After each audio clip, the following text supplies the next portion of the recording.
The summer was almost over, and you could feel it in the air, that particular quality of end of August evenings, when a light turns warm and low and generous, when the days are still long, but you can feel them shortening, and something in the atmosphere becomes at once richer and more melancholy, as if the season knows it's beautiful and also knows what's coming.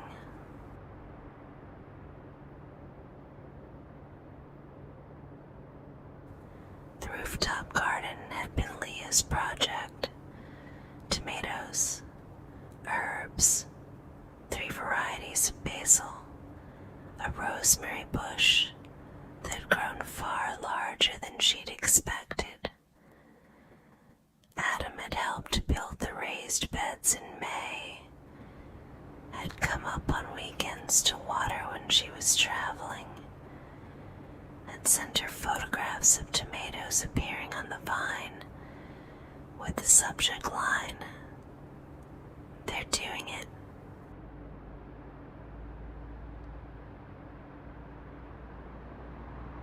Small things. She'd been cataloging small things all summer, the way he noticed what needed doing before she mentioned it, the way he laughed, which was genuine and unhurried, the way he sat with silence comfortably without filling it.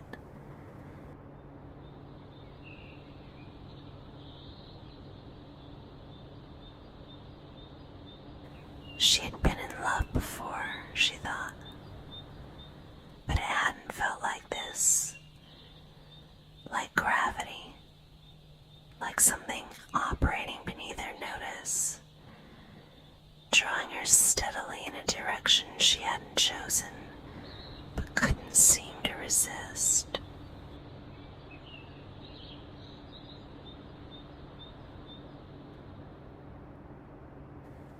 She understood the mechanics of attraction.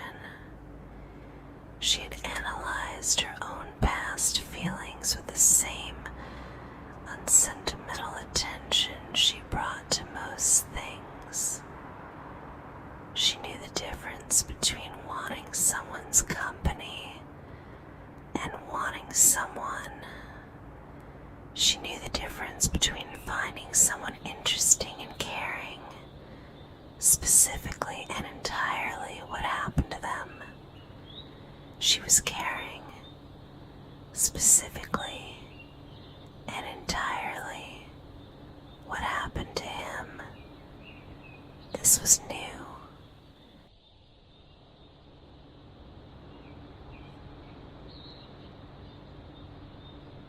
He had become part of the rhythm of her weeks in a way she hadn't planned and hadn't resisted. The Tuesdays with food, the Thursdays walking, the Saturday rooftops. She'd started to notice his absence on the days he wasn't there, with a specificity that surprised her. Not a general missing, but a particular one, shaped exactly like him.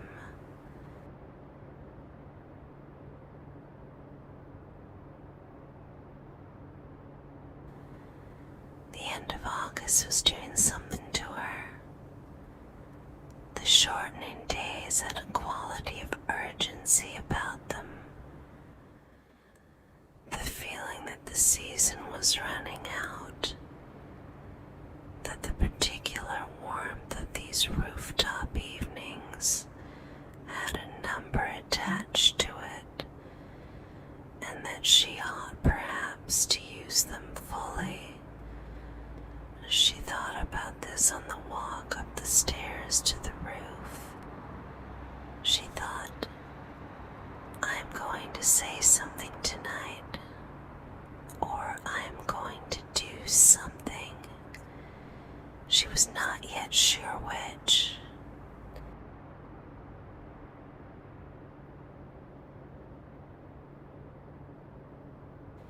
He arrived at 7 with wine, and the particular unhurried quality of someone who was exactly where they want to be.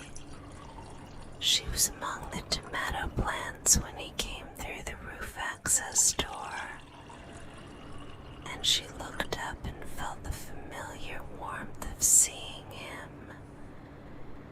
And also tonight, something sharper beneath it, something that had been building all summer and had perhaps been waiting for exactly this evening's specific amber light to declare itself.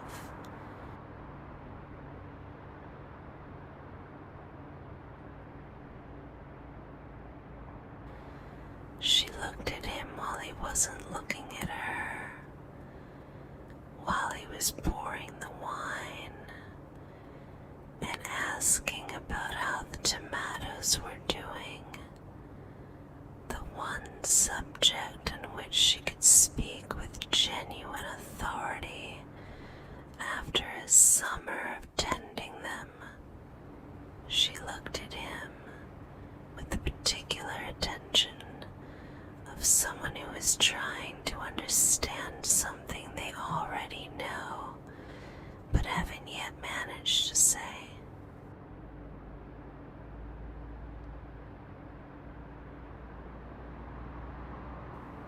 He was very familiar to her now. This surprised her in a way. She'd not expected familiarity to feel this specific. She'd expected that as someone became familiar, they would become less vivid. The way a much-loved piece of music eventually becomes background rather than foreground. He had not become background. He had become more himself over the summer, more clearly the particular person he was, as if the accumulated time had stripped away everything that wasn't essentially him and left behind something concentrated and true.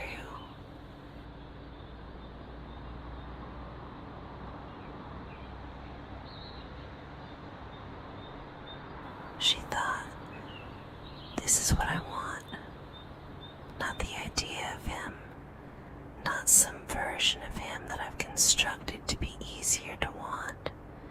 Him, the actual version, the full version, the one that is sometimes distracted and occasionally wrong about things and laughs too loudly at his own jokes and leaves his coffee cup in places it doesn't belong.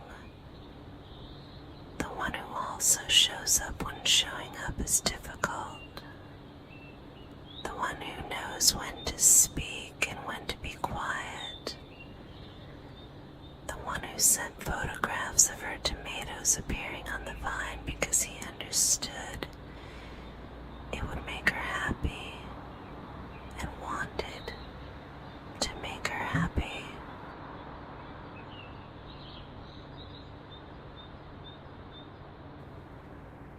She thought, I have been wanting this specific person for a summer. I should stop pretending otherwise.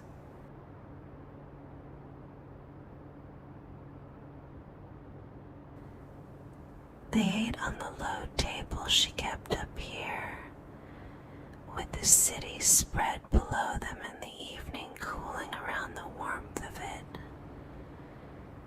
They talked about the summer, what had happened in it, what it had meant, not in any large or significant way, just the ordinary accounting of a season. Things that had been good, things that had been hard, things that had surprised them.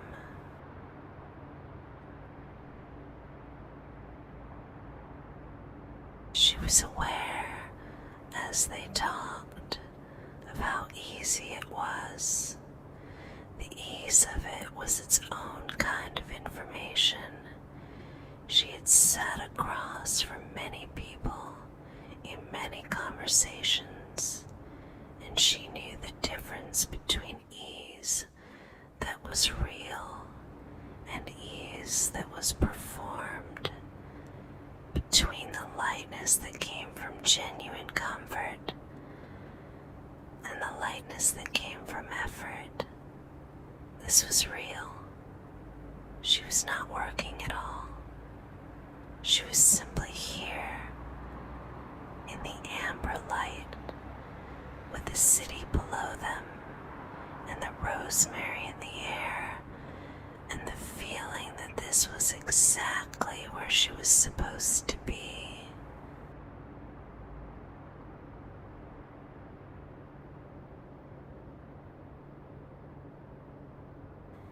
She thought about gravity, about what it meant that she could not, when she examined herself carefully, find any direction she wanted to go that was not toward him, that every decision she had made this summer, examined honestly, had bent slightly in the direction of more of this, more of these evenings, more of his company, more of the particular quality of a life that had him in it.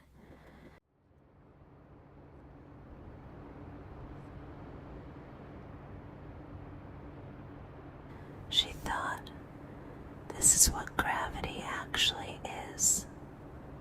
Not the dramatic pull of something overwhelming, but this, the steady, undramatic orientation of everything in you toward one specific thing, the way a compass needle settles, the way water finds its level.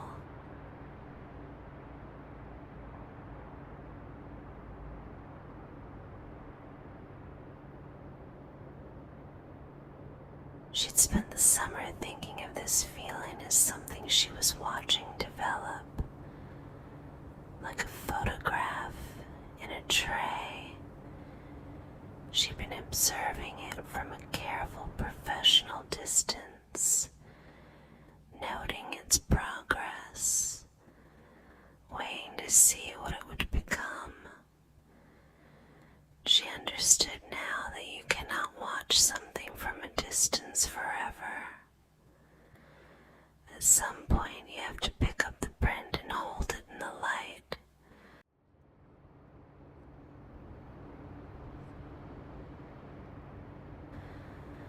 The light tonight was amber and generous.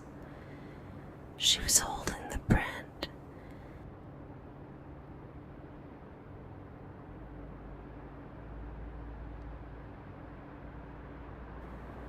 She thought about all the evenings of this summer and the particular quality of the ones spent up here.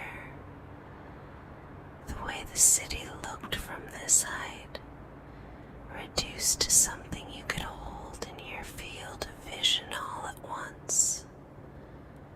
Comprehensible, almost tender in its smallness. The way the garden smelled at dusk, all the herbs releasing their warmth into the cooling air. The way these evenings had become, gradually and without announcement, the thing she looked forward to most.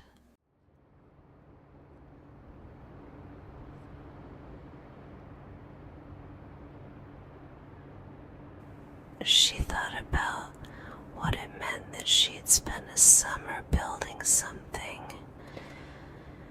The garden, yes, but also this, whatever this was. And that she was only now allowing herself to understand the full dimensions of what she had built.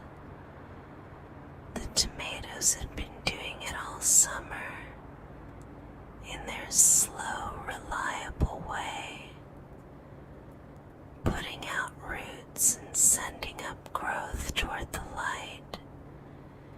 And she'd been sending photographs to herself about something she hadn't admitted she was tending.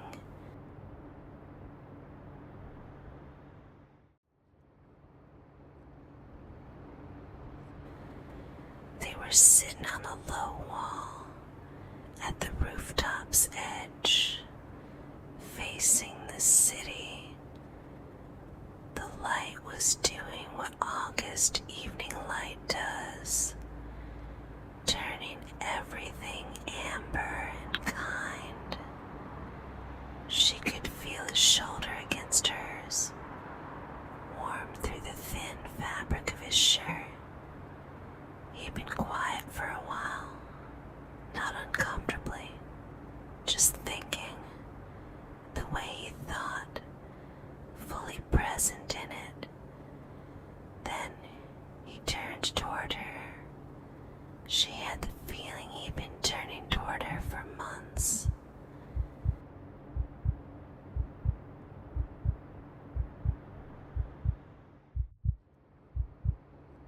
He looked at her for a moment without speaking.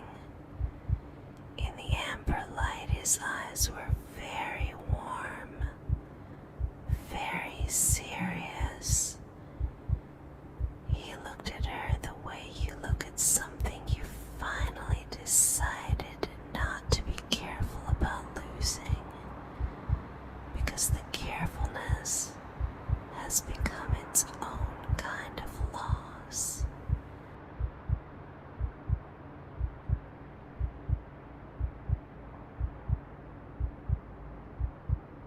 He lifted his hand and traced one finger along her jaw, so lightly, from her earlobe to her chin, and the touch was so gentle and so deliberate that she felt it everywhere, felt it as a kind of question and also as a kind of answer simultaneously.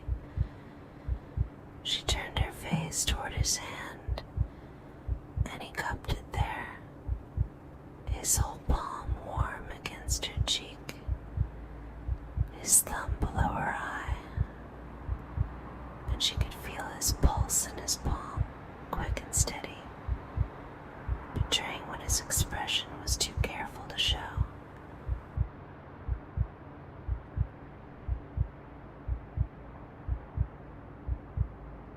She covered his hand with her own. He closed his eyes for 1 second. Then he kissed her.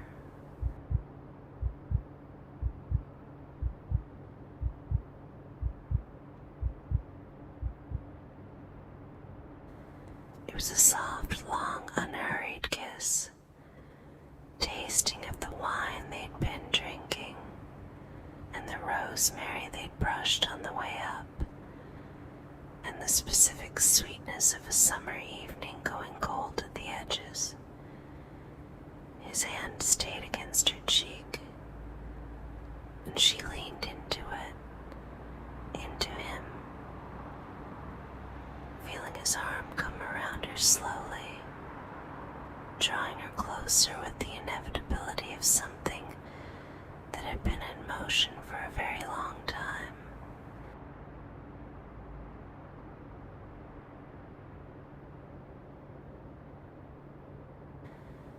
She felt the months of it in the kiss, the Tuesdays and the Thursdays and the Saturday rooftops, the photographs of tomatoes appearing on the vine, the small exact attentions, the gravity that had been operating beneath her notice all along, drawing her steadily here, to this wall, this evening. This exact amber light.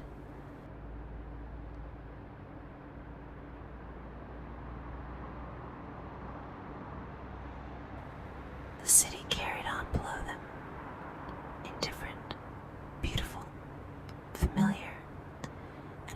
the sky was the particular blue of late August, deep and warm and beginning to hold the first hints of stars.